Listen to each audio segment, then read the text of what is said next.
Hello, my friends. My name is Melissa from Melissa's Struggling Walk with Jesus. It is Thursday, July 2nd, 2026 at 7:24 a.m. I'm here using the Amplified Holy Bible and the Navigator's Bible reading plan. I am in month 11. I am working out of the Old Testament in the book of Job, and I will be sharing chapter 2. It's Job loses his health. Again, there was a day when the sons of God, angels, came to present themselves before the Lord, and Satan, adversary, accuser, also came among them to present himself before the Lord. 2. The Lord said to Satan, "From where have you come?" Then Satan answered the Lord, "From roaming around on the earth, and from walking around on it." 3. The Lord said to Satan, "Have you considered and reflected on my servant Job? For there is none like him on the earth, a blameless and upright man, one who fears God with reverence, and abstains from and turns away from evil because he honors God. And still he maintains and holds tightly to his integrity, although you incited me against him to destroy him without cause." 4. Satan answered the Lord, "Skin for skin. Yes, a man will give all he has for his life." 5.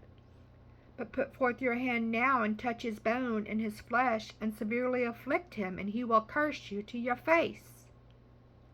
6. So the Lord said to Satan, "Behold, he is in your hand, only spare his life." 7. So Satan departed from the presence of the Lord, and struck Job with loathsome boils and agonizing painful sores from the sole of his foot to the crown of his head. 8. And Job took a piece of broken pottery with which to scrape himself, and he sat down among the ashes, rubbish heaps. 9. Then his wife said to him, "Do you still cling to your integrity and your faith and trust in God without blaming him? Curse God and die." 10. But he said to her, "You speak one of the spiritually foolish women speaks, ignorant and oblivious to God's will.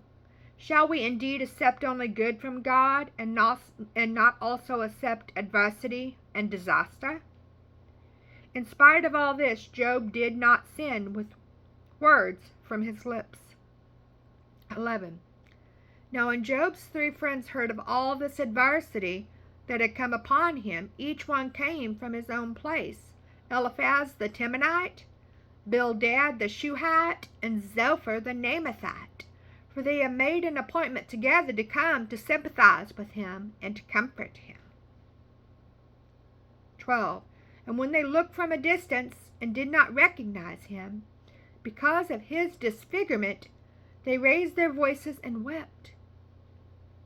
And each one tore his robe in grief, and they threw dust over their heads toward the sky in sorrow. 13. So they sat down on the ground with Job for 7 days and 7 nights, and no one spoke a word to him, for they saw that his pain was very great.